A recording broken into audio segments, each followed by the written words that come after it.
Nakahanda ng Armed Forces of the Philippines o AFP, Philippine National Police o PNP at ang Commission on Elections para sa isasagawang plebisito para sa Bangsamoro Organic Law sa darating na Enero 21 at sa nalalapit na midterm elections. Aabot sa mahigit 10,000 sundalo na ang idineploy ng Armed Forces of the Philippines sa mga lugar na pagdarausan ng plebisito. Ang detalye sa report ni Mark Gabriel.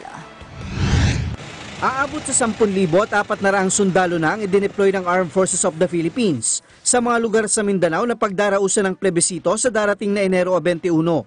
Bukod pa ito sa standby force na magmumula sa Western Mindanao Command. Nakalatag lahat ng ating security measures, especially in the case of Mindanao.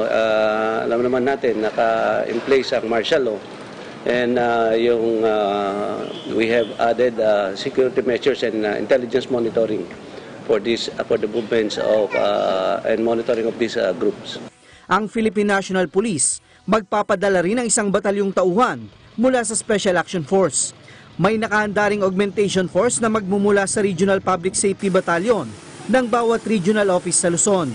Kanina, nagsagawa ng pagpupulong ang Joint Security Coordinating Center ng AFP at PNP kasama ang Commission on Elections. Dito, pinlansya nila ang mga inilatag na plano para sa gagawing plebisito at ang idaraos na 2019 midterm elections. Well, handang-handa na tayo. Kaya nga tayo, we made this final coordinating conference, although meron pa tayong gagawin ng mga series of coordinating conference before and after, or before, during and after the conduct of the plebiscite itong January, and also before, during and after the conduct of the local and national elections ng May 2019.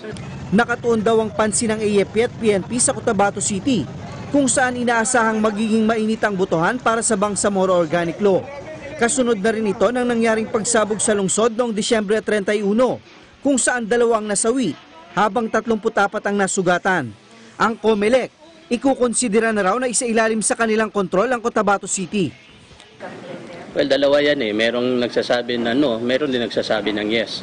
So kami naman sa COMELEC, with of course our counterpart from the PNP and AFP, talagang itatawid namin yung plebisito kahit anong mangyari. So regardless of ano yung magiging kampanya ng mga anti or pro, talagang itatawid natin yan.